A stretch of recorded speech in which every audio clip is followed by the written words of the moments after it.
All right, so we have this event that hams do in June, late June, called Field Day. And Field Day, the whole idea is you go out in the field and operate. I mean, it's pretty simple. So a little bit of background on Field Day. This year will be my 55th Field Day. So you say, why are you telling us what to do? What do you know about it? I know a little bit about it. The first field day I did was in 1971. I remember it well. We got a bunch of guys together. We actually put on a 4A, a 4 transmitter field day, 10, 15, 20, and 40. We actually had Yagis. You know the Yagis we used? You're going to laugh. The Yagis we used, Ron, were the same Yagis we use today. Get out. That 15-meter Yagi is as old as I am, and I'm not exaggerating. It's been repaired a few times, right? So it was great. We're going along. We're working. Now, we didn't know what the hell we were doing. There was no CW. FT8 didn't exist then. And then the generator started acting up around 7 o'clock or so. And we had somebody look at it. We had a guy there who, the generator was out of an old reefer. Reefer is a refrigerated truck, right? So got that going. It was starting to smoke and acting up, and things stalled. And we go to start it, go to pull the crank, and it ain't moving. Seized up. Well, field day came to a great, big, glorious ending right then and there, because that was the only generator we had. So the first lesson learned, have lots of backup. So yeah, we have 6 generators at our field day site, because if the power goes out and there ain't no plug to plug into, you ain't going to do much. And so we got a couple of good ones in. And a few years after that, I got together with a group of people called the Wireless Institute of the Northeast. These guys were graduates of Murphy's Marauders. If you're an old contester, you've heard of that name. And they also are many of the big movers and shakers in the YCCC, Yankee Clipper Contest Club. These guys have all been to the World Radio Team Championship. And I go there, and they got these 50-foot towers, Roan 25 and Roan 45 at a field day site, kilowatts on every station. They didn't care about points. They were just going for QSOs. And wow, they had a generator that would run a small city. And I'm not kidding. I mean, they filled it from a 55-gallon drum. And yow, I was relegated to being the water boy. They put me on 2 meters, 650 contacts later on 2 meters. I mean, this was nuts. So we learned a few things, and we started operating in this area around 1984, operating over on Redmond Road, where we stayed there for about 40 years. So there's a lot of fun stuff. I mean, I look forward to it every year. It's always a challenge. So we're going to talk about how to actually do field day, some of the things you should look at, how to get good at this. So let me just show you what the silly thing is here.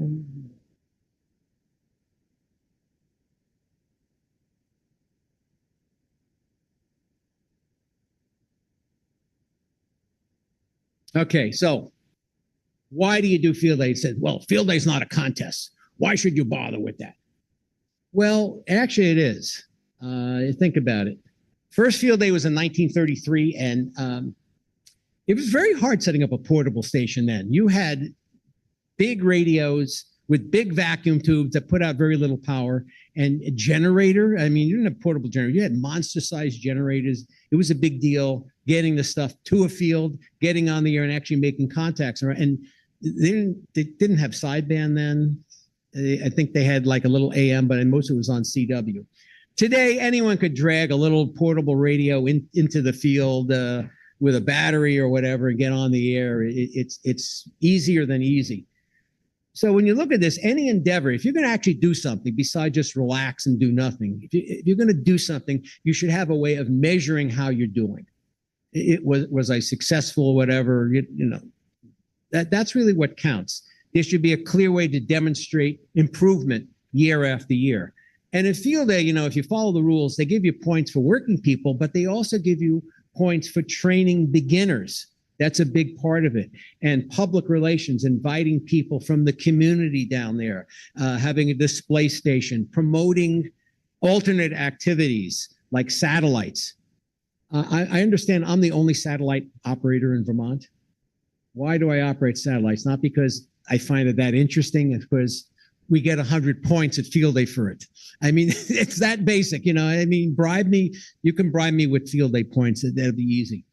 We have educational activities there, and really the overwhelming thing is be the best you can be. Try to be better. Don't aim, as I tell my students, don't aim for mediocrity. God forbid you may actually attain that level, right? So some of the things you do at field day. What's your goal? High score? Yes. Always do. You want to do the best you can. Otherwise, if you're not going to do that, why bother? Set up a station. Well, we worked a few people. I can do that from home. Involve everyone? Yes. And that's hard to do because everyone has different ideas. You kind of have to boil it down so that everyone has some way to participate. Fun? Absolutely. If it's not fun, no one's going to want to do it. Culinary excellence. We're not known for that. So, you know, the different field day groups, they have different things. The Rutland group was their blueberry pancakes, and the group down in White River Junction, it was the shrimp cocktail. And our culinary excellence was the empty pizza box with the cell phone sitting on top of it. To this day, we just don't, that's not our thing. No plan at all, bad idea. Don't do that. You know, have at least something that you want to do. So, how many have not been to field day? What? Any field day. Okay, so it's new. So I mean, there's different categories. They have the A category, which is you're set up in the field, which is really the thing you want to do. And you can be anywhere from 1 to 23 transmitters, you know, how crazy you want to be.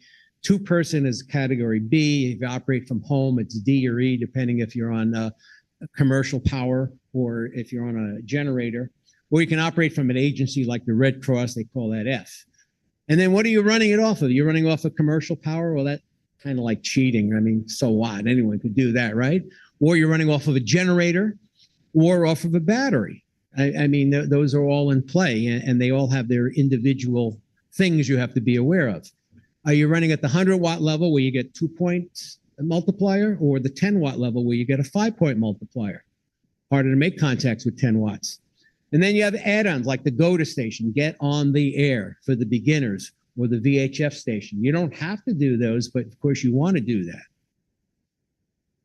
So first of all, you gotta find a site to do this, and you're not allowed to do it really from your house. That's not considered, you know, it's an existing site. You got to do it from some other site. Now it doesn't have to be out in the field with mosquitoes, mind you. It could be anywhere, but whatever site you pick, it's got to be big enough for whatever it is you're running. If you're running a big operation with a lot of transmitters and whatever, you need to separate those transmitters, otherwise they're going to be talking to one another.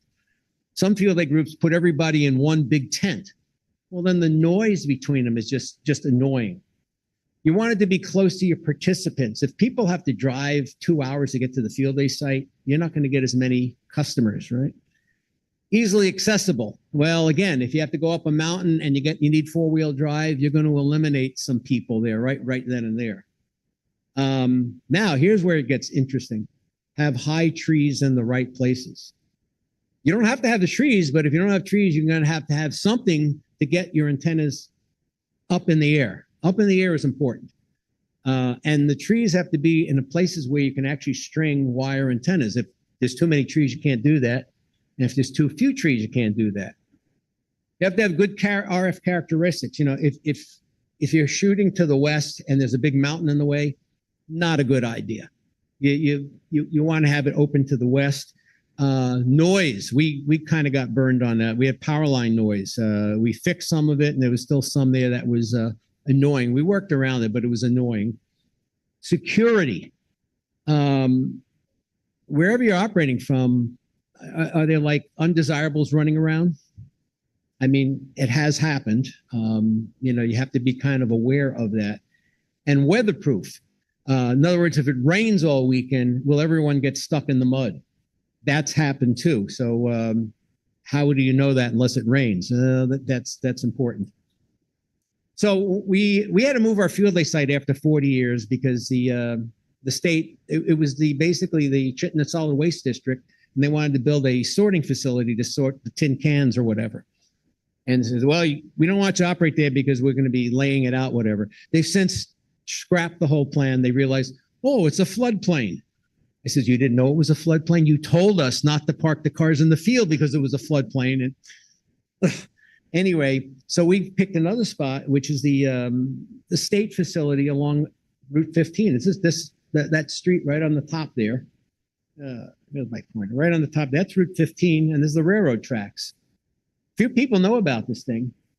It's 10-minute walk from my house to this. I mean, this is convenient, right? It's perfectly flat, tons of trees because used to be a tree farm. And we tried to set this up. We said, okay, let's put the phone station here in the middle, and we want 400-foot separation between the stations. If I get on phone, I don't want to hear dit-ditting from the CW guys and vice versa. That's important. So we put the CW guys up here, and we were going to put the GOTA station down here, except down here, there was a power line that was noisy. So we better not put anybody there. So then we put the GOTA station over here, but that required driving out on the grass, and the owners of the site weren't hip on that. So we finally stuck the GOTA station up here, which is a small little parking area. We put the CW guys here and said, you guys get to walk all weekend. And it worked. We only got a few complaints. So generators, if you're going to run off a generator, have lots of backup. Okay, remember, and I think of this because I remember the field day in 71 where the generator crapped out at 7 o'clock and we were all done. Have a lot of different generators.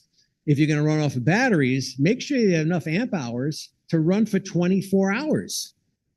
Okay, now you can charge them. You can't charge them from a generator. You have to charge them from the sun. If you can do it. Now, if you're running 100-watt stations, you better have a lot of battery power. Or if you run 10-watt stations, maybe you don't need as many, but sit down and do the math. Can you power the thing? Transceivers. We learned some of this the hard way. They have to be reliable. In other words, they have to always work. Not like you turn it on and you have to kind of fiddle with some wires in the back, right? That's no good. And they got to be clean. So I brought this IC718, this ICOM, to field day, wiped everybody out. It is banned from the field day site. How would you know that? Well, you try it once and you realize, this stays home. That's my mobile radio now. You're going to need power supplies. You're going to need microphones, headphones. Yes, you need headphones. Don't try to operate without headphones. Keyers for the CW, computers. Have lots of backup. You know, for everything you bring, have a backup thing because it will break. And test each computer and radio for noise. Because you can bring a computer there and you can wipe your HF out. Happens all the time. You know, and we have certain computers that have a big X on them. No, don't bring this to field day. So we use the Honda 2000s. They're readily available. They're very clean. They're very efficient.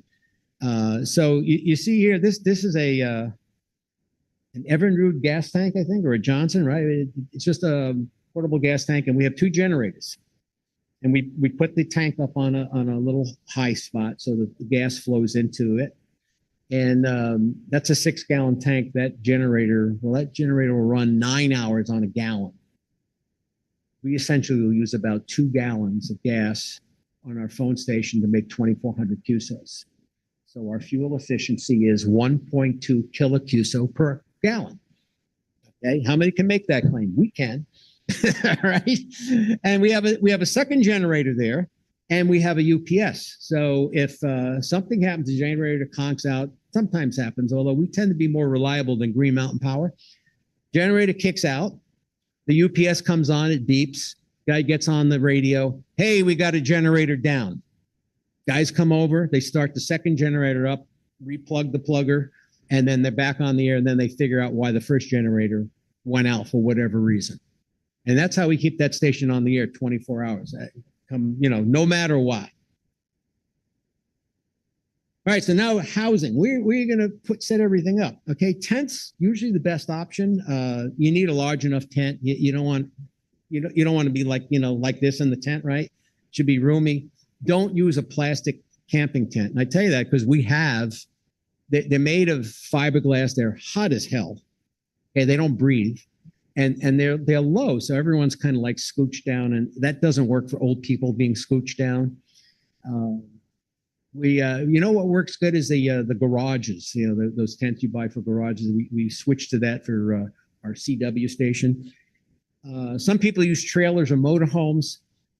Okay, but not as easily accessible. You kind of have to step in there. It's not really good for a lot of people going in and out because you don't have a lot of room in them for people to move around.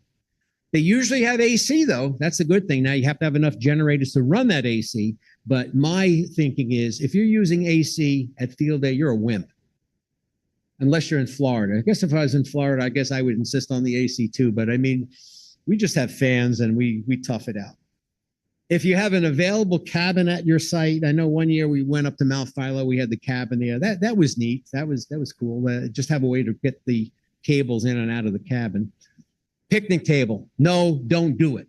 If you do that, it will rain. And if it doesn't rain, it'll get windy and all your stuff will blow away. Okay. Even if the weatherman promises on a stack of Bibles, no, it's not going to rain. It will rain.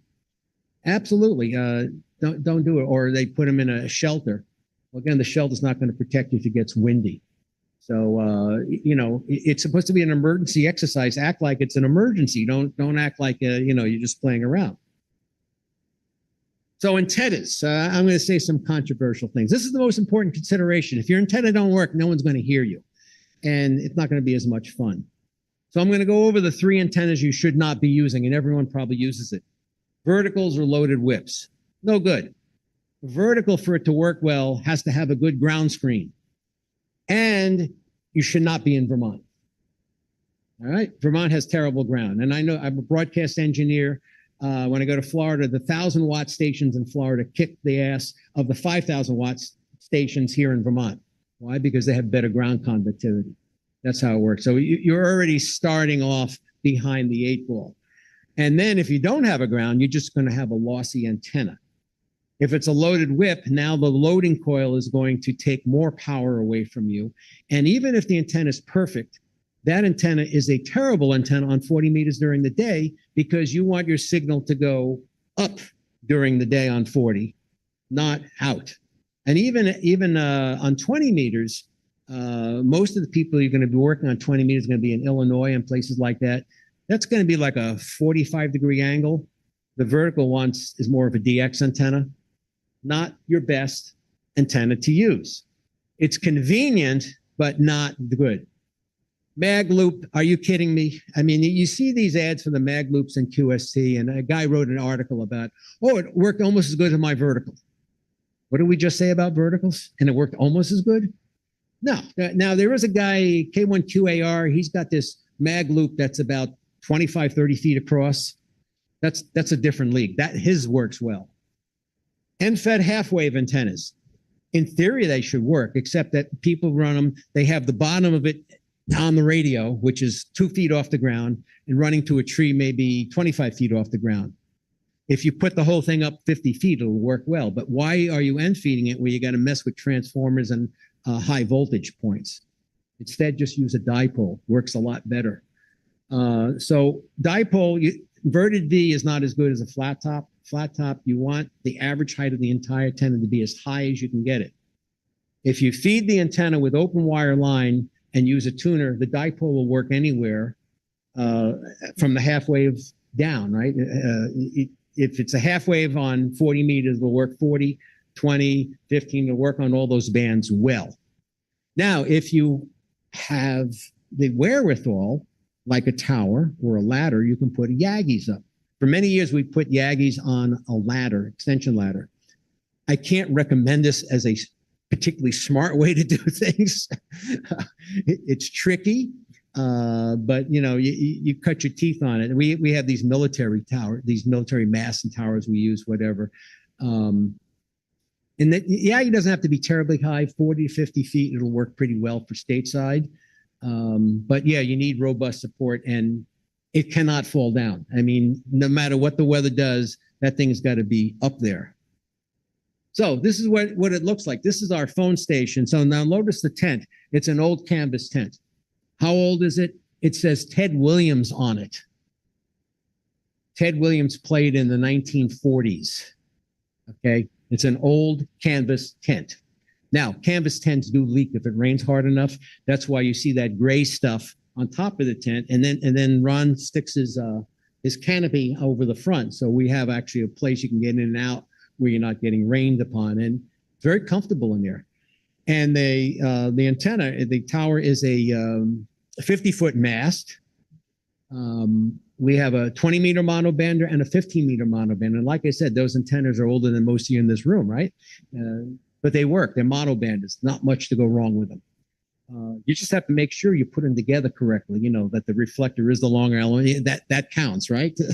And I've seen pictures of other field day sites where they put the whole antenna up and they go, guy yells, wait a minute. And then another guy's holding the end of the coax. Okay. Yes, these things do happen. And I'll tell you how we get around that. Here's the same picture, same setup, but just from a different angle. That building was not used, wasn't available to us. It just was part of the scenery. Notice all those big trees. Now, you don't see the dipoles in the trees, but you can't really see the dipole in the picture. This is what the station looks like. So you say, well, why are there two radios? The radios are pretty much identical. They're K3s. And if one radio acts up or something's wrong or whatever, the operator just slides over to the other radio. We're on the air. We lose no time whatsoever. But the other thing we're doing is one guy's on the air, he's on 20. We're wondering if 15 is open or 20 or 10 is open. Another operator can go and check those bands out and say, hey, maybe you should be here, maybe you should be there. We kind of feed information to one another so that we're making the best choices the whole time. And so all these go through a switch where, you know, one antenna, you can't have both radios on the same antenna. So the switch knows to do that, whatever. And Ron will talk about the computer setup we have going in there. So yeah, I mean, pretty serious operation.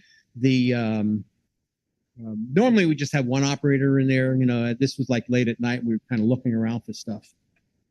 This is the CW station. So they have this garage type thing there, and they got a 20-meter Yagi, and you can see, you can see the open wire line. That was for a sloper they had running there. Len, the guy who sets up the CW thing, I tell him, he says, do not do research and development at the field day site. We put it together, boom, make it work. But he lives on a city lot. That's his place to come play and try different things out. I said, fine, after we're all set up, everything else. But the problem is he's older than most of us, and he starts complaining, oh, I'm an old guy, I'm tired. And I said, well, then don't try to do as much. This is the CW station. Again, the same thing, two radios. They use Yaesus instead of K3s. But again, identical. You can switch from one to the other. You can see that there's no microphones in there. Now, we're unique that way. We separate by mode, not by band. Most field day groups, this is the 80-meter station, this is the 20-meter station. No, we're the phone guys, we're the CW guys, and we have nothing to do with one another, literally. Different worlds. This is the GOTA station. It's GOTA and VHF. This is thanks to Logan's helicopter, right? So our beginners guys get a K3 and a tri-bander at 50 feet.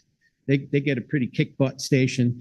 And the thing on top is a 6-meter Yagi for the VHF station, and there's a collinear above that. So those guys get to play military maneuvers. They get a military tent, which is very roomy. It's like 20 by 30 in there. And so we actually have 3 different operations. We got the GOTA station for the beginners, we have the VHF station, and we also have our satellite station in there. This is what the GOTA station looks like. 2 K3s, one is on phone, one is on FT8.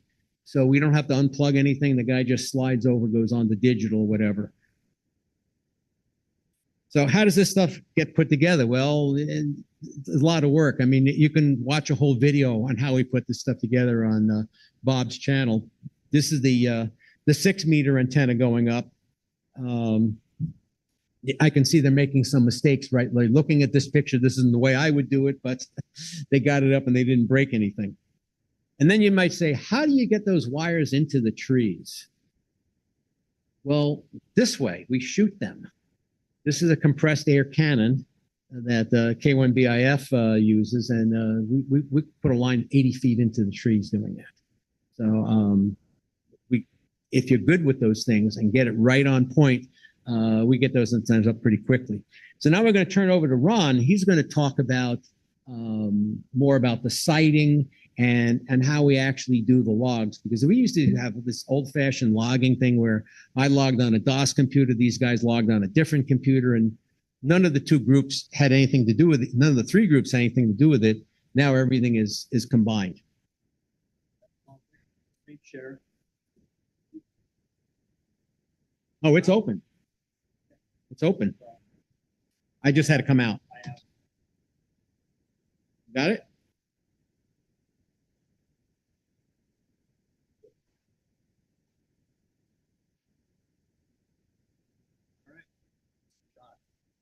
Hey, Ron, KK1L, part of the team for RANV Field Day, W1NVT. There's a few of you in here too that operate with us, and we're very happy to have you with us. I guess it is full screen. So Mitch talked a little bit about where we locate, and this is just a slide that I had in my deck to show where we used to be, down over here at the Redmond Road where the Murph went in, or was going to go in, and then we moved over to near the dog park, actually, in Essex. But it's important to be close to where you need to be. He talked about shelter, right? We have these nice the go-to tent is this really awesome military tent. And Mitch talked about, hey, you're going to have a picnic table, you get rained on. That's the kind of rain you get sometimes. That's what we got last year. Rained like crazy when we were taking things down. We had to retreat into there. And one of the other things he's going to talk about planning and learning. If you look, this is the first time we're at this site, right? So we moved to this. This is the first time we were there. We, set up the go-to tent in a little parking lot. Seemed like the right place to go. But this area was about 1 inch lower than everywhere else in the parking lot. So you see, when it rained, all the water happened to come into the tent. So we took pictures and reminded ourselves for next year, the tent moves over, not far, just 20 feet down the end of the parking lot, dry. 20 feet up the end of the parking lot, wet. So you learn every year, you figure out something new. So what I'm here to talk about is some of the tech that we have, some of the networking we do. The whole point of this is, why does RANV do so well at Field Day? Well, Mitch talked about, planning. He's been doing it for, what did he say, 90 years, 100 years you've been doing it, Mitch? I started in 1993 with W1KOO. Anyway, that's a whole new different story. But you learn year to year. And one of the things that we're working on is getting connected at the site, right? Mitch, when we first started, he's like, no, you don't hook your radios up to the computers. It's going to fail. It's a fail point. Does it sound familiar? Yeah. So no, you absolutely 100% want to hook your radio up to your computer, and better than that, you want to hook all of your computers together, right? You want them to talk to each other, and there's a lot of benefits to that. I'll get to the benefits in a minute. For our networking, because we've got this big space, it's 900 feet end to end, pretty much, right? So we have at one end of the site, we have a Wi-Fi, long distance connection, and the other end of the site, we've got those two that connect together, a long distance Wi-Fi bridge. We've got a router access point at each of the three stations. So GOTA, CW, and phone each have their own router that the computers hook up to. All the radios are connected to the computers, and all the yikes. Whew, took me by surprise there, Mitch. So all the radios are connected to the computer and the network, so they all talk to each other. One of the other things in each of the stations, we used to have to, when Mitch first started, let's say 100 years ago, you wanted to change antennas, you would take, unscrew one cable and screw in the next one. And, were they labeled right? Do I want the blue one up or the green one up? Did the tape come off? You can't tell what's what. So now we have it set up. We have antenna switches. So you hook all the antennas, 40, 80, 15, 20. I think that's all we have at phone. And the computer tells the switch what band you're on, and bang, the antenna, the computer moves to the right antenna. So when you switch bands at your station, the antenna switches automatically, tries to be foolproof. So that's part of what comes along with this whole networking business. For motivation, We have, and that's one of the things we haven't touched on, but GOTA, this isn't an extra thing, but GOTA, the way the points are structured now, you get 5 points for every GOTA contact. I get 2 for, or 1 for making a contact on phone. I get 2 for making a contact on CW. So I've got to make 5 times as many contacts as a GOTA guy does to score points. And, that's kind of what we're in this for, right? Our idea is to do the best we can, right? And we know the rules to do that. And 5 points per GOTA contact, dude, you want to make those contacts. So one of the things, tend to be the newer operators, motivated by technology. And we've got this cool thing. I've got it set up over at the W1V station. We use Node-RED. It's really just the program that runs in the background, but it's taking all the data that's coming off all the computers and displaying it. So it shows a map of every contact you make, but also when you log onto these computers, you sign in as an operator. So I'll log in as KK1L, W1SJ. Everybody logs in as their own operator. And when those contacts are made at that station, it shows up on this leaderboard, which I'll show you in a second. And then all the stations are running N1MM. It's a contesting program that does a good job at connecting everything together, right? You can, all the computers automatically network, they share logs. This band switching that we automatically have all comes from this program. So I spent a lot of time on this slide. Some of the equipment, I mentioned equipment being prepared. I mean, this is just some of it. I mean, I don't have my, we put these, the end-to-end communication are up on 15-foot masts. They're pretty light, but I put a 15-foot mast, strap it to a tree at one end of the place, and strap the other one to a tree at the other end. That's not shown here, but these boxes contain, here's my networking gear, all 3 routers, the power supplies, the long distance connections are in that box. Antenna switching is in the box here in the front. And then 2 laptops and 2 other computers plus some cords are in this other box. Doesn't take a lot of space, but keep it organized, right? That's what this is about. So I talked about some of the things that are a benefit to having networking. Logs are shared across all the computers. One of the problems we used to have is, when you're done with a contest, each of the stations has its own log, and you need to download it some way. And if you turn off the power too soon, then maybe things don't. You lose data. In this way, I've got 5 copies of the log distributed around the site. Everybody shares all their information. That's important. Real-time info, who's on where, right? So we know, and when it comes to planning, and Mitch will talk about this a bit if I leave him enough time, is, how did we do last year? What band should we be on? Are we making the contacts we think we should be making?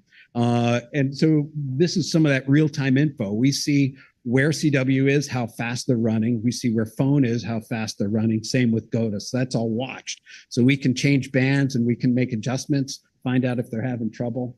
We can use a dummy station to monitor the activity. We've got a messaging system, so you can, type a chat message and it pops up on everybody's computer, so you can, get help if you need it. Site-wide Ethernet.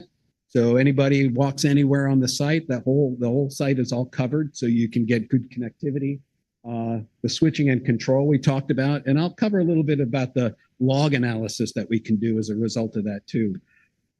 I mentioned the dashboard, right, to motivate folks, to get that competition and that the juices flowing for the folks at GOTA, right? It's like, okay, who's making the most contacts? Well, this is the lineup. I think it was from last year's. It might have been the years before. I think this was last year. So you can see the ranking, and this happens real time, right? So if you come in, I couldn't replicate it here. I didn't want to. Tough to do a video of the things as they come in, but all of these QSOs count up, and we got NV1Y sitting here right in the front, and he's like, "Oh man, what a trying harder, right?" So we have this on it. There's a video monitor sitting on a table next to the GOTA station that is showing this data. So you walk up and, how am I doing? Oh my gosh, I got to sit down again. Is there time? Is there space available at the computer for me to operate? And part of this is it's 5 points a queue. I mean, there is a I think the ARRL did a great job by putting GOTA in and motive. It used to be 1 point with some bonus things, but now it's a lot of points and it's bringing people into the hobby and it's exciting them about it. Now, I say it's a bonus, right? 5 points per queue. Every queue that gets made, that's gravy, right? It's awesome, but it makes it also fun for the folks, the new folks that are operating. And then they graduate off into the lower scoring points, right, where we need people to do rate. Mitch talked about layout. This is just a picture of the layout. I don't want to spend too much time on it because we'll run out, I think. But just gives an idea of where these things are located. I've got at either end of the field are the WDSs, which are the wireless distribution setup, and then the master router over at GOTA. We've got another router at phone in the middle, and then over right at CW. They all pick up a signal from that 5 gig bridge network, and that 5 gig you can also get in on your phone. Each of the stations has their own 2 gig Wi-Fi setup, 2.4. So you can, you're going to be W1NVT-GOTA, W1NVT-phone. That's what you would log into. Anyway, the computers are all set up there. And one of the details is, if the link goes down for some reason, which it did when we first put this in, now that all the networks are separated, we don't get that nice connectivity, but connectivity, but each station still gets their computers talking to each other. So phone computers, I've got a redundant one there, a redundant one at CW. So, and then when the network comes back up, zoop, all the logs resync. So that's about that.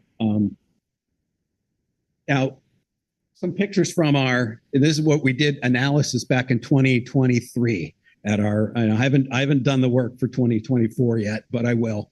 And part of this motivation is taking this data we have from our logs and finding out where our points come from. Was GOTA better than CW? Was better than phone? Who did what? And who was the best operator? Who had the most queues? You saw that one. Go. Yes, we did at the GOTA station, not at the same time as they're talking. That was what Mitch showed. You have the 2 computers. You can move from one to the other. Then who's the best station? How many QSOs? The butt in chair time. That's what BIC stands for. So how long you get your butt in the chair, the rate and the points. So here, drum roll, please. This is the analysis. It's not meant to say, hey, this guy's the best, this guy's not, but it's part of that motivation thing. I ended up having the most queues that year at 1,044 phone queues, but it's 1 point apiece, right? Most operating time, LWH, I think that's Lynn, right? Highest rates, 101 hour for Mitch, a solid hour, so it's 101 contacts in an hour. And that's the average, excuse me. That's your average for all of your operating time. And then AB1T, Doug, on CW, averaged for how many hours did he work? I forget. It's like 7 hours, something like that. Average 78 an hour. Pretty amazing. Anyway, this is kind of data we get. But on the bottom, you can see this is part of our analysis, is looking at where did the points come from, right? CW was number 1 with 36% of the points. Can't really see it too well. It's 62,000 or 6,200 points. GOTA came in next with 6,027. So they did better than phone. This past year, they were number 1. I'm pretty sure that's the case. And then VHF is kind of a freebie. They try hard. Almost done with these. I want to show there's get back there. Okay. There we are. Just some photos about folks having fun. Back of the room, right back there. But just some pictures of our enjoying field day.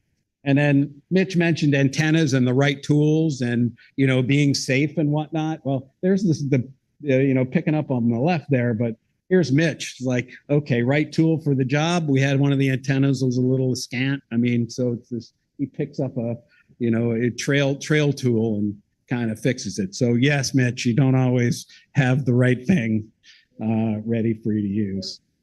But I don't want to do the summary. This is the end summary. So I'll pass it back over to you for your charts. But I mean, unless you want me to summarize the talk already. So thank you. Oh, come out of share. That would be a thing.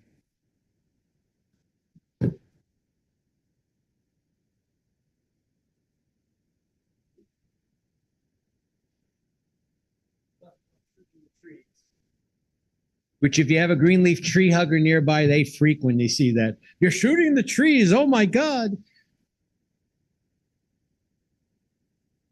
So planning, really, really, really important. Almost as important as antennas. Who, what, when, where, and how, right? You know, what are you doing? When are you doing it? Who's doing it? How is it being done? If you don't answer these questions, it's just going to be a disaster. It's kind of like running this Hamfest too. What are you doing? The list of tasks that need to be set up. A lot of things. You can sit and write a whole list of things for a half hour and then keep adding to it. When are you doing it? Don't try doing it at 2 o'clock when it starts. I mean, there's some groups that do that to get extra points. It ain't worth the aggravation. Who's doing it?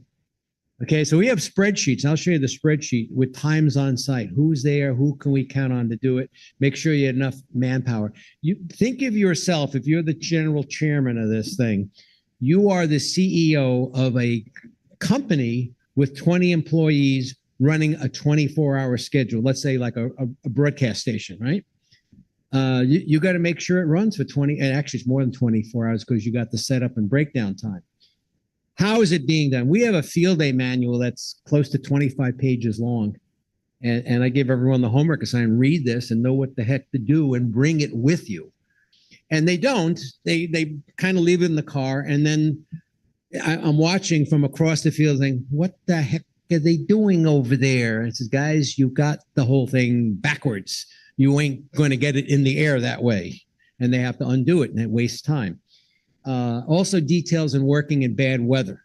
Oh, it's raining out. That doesn't cancel field day. That means you have to deal with the bad weather. So this colorful chart, yeah. This is the spreadsheet I use. So all on the left, you have call signs, you have phone numbers and whatever, all the way down.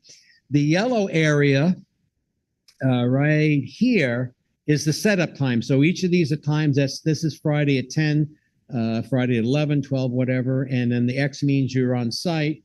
And down here are the number of people I expect to be at that site. And we need 12 for a setup, 2 teams of 6. We don't have that. We ain't going to get things done in time. And by the way, if you tell me you're going to be there and you're not there, I can be a royal pain in the butt, right? There's going to be some explaining. If you say you're going to be there, then by God, you be there, So by the time we hit 4 or 5 in the afternoon, the antennas are up in the air, and then we're just kind of doing some fine tuning and playing around, so we don't need as many people. This green area is the Saturday setup, and then the light pink is the Saturday operator. So we want to make sure for 24 hours we have at least enough people to run the 3 stations plus backup because people get sick or something happens or whatever.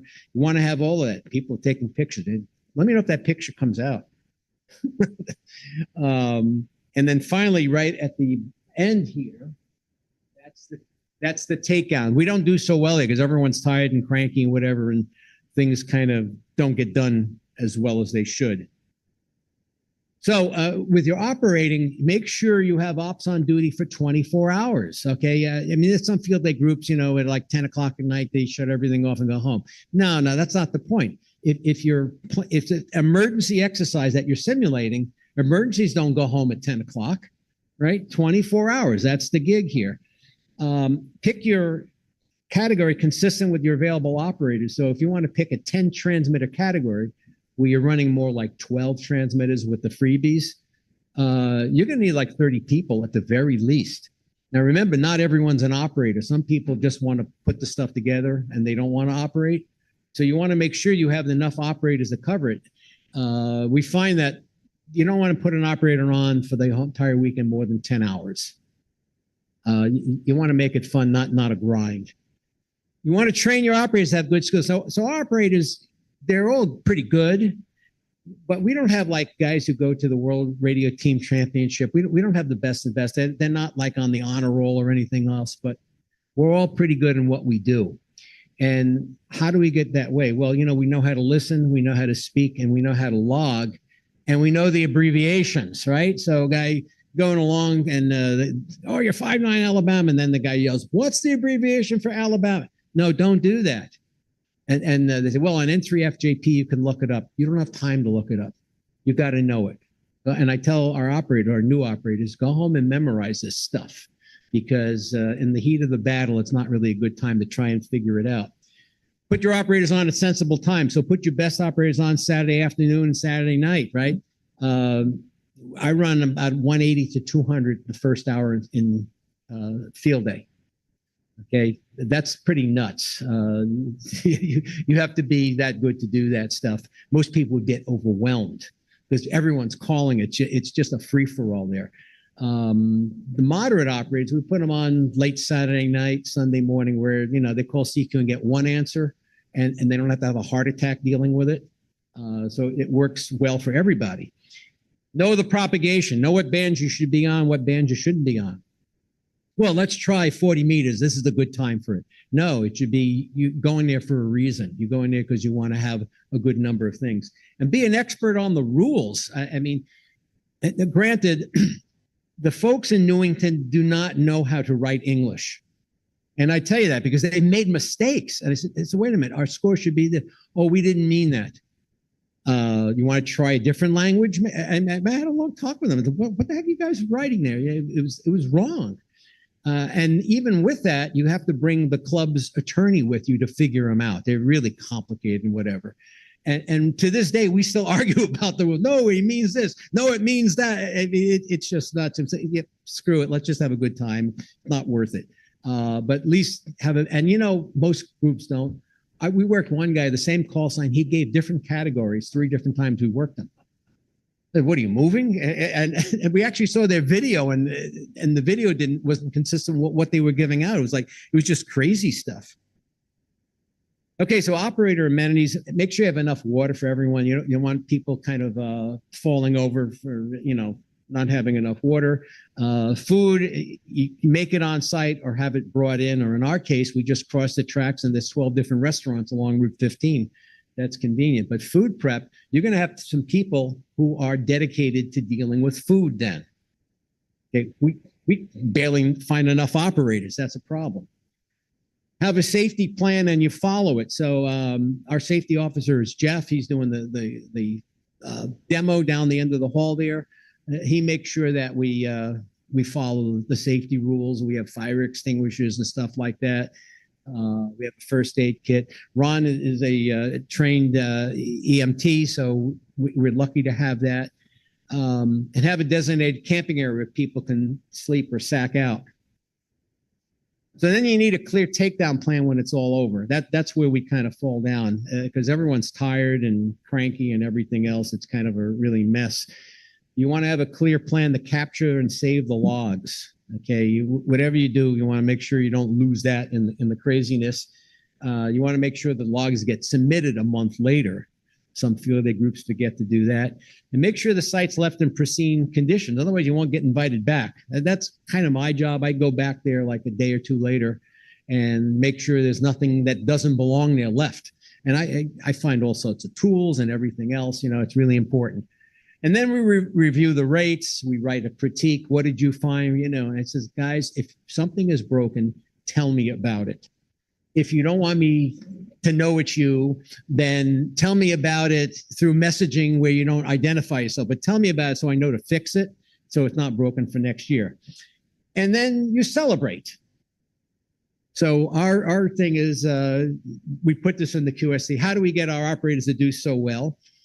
At our holiday party, we have chocolate cake. Why chocolate? Because that's what I like. So we usually put the last cake said we tri-peat. We actually won 3 years in a row. And somebody said, well, why don't you put down all the years you won? I said, we don't have a cake big enough. So we actually won 2A 14 times over the years. So we put 14-time 2A field day champions. And there's the wrecking crew that that's about 3/4 of the wrecking crew that did that. So I mean, yeah, it's about having fun and camaraderie and all that other stuff too. That's the important thing, and making that all work is a ton of work, but it's really worth it. That's, I think, the part that you feel good about it. Any quick questions before we pull the plug on this?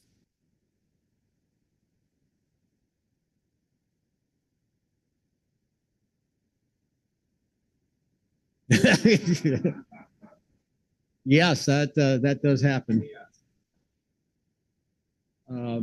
Yeah, and when it's less organized, your safety starts going out the window, and that's really important too.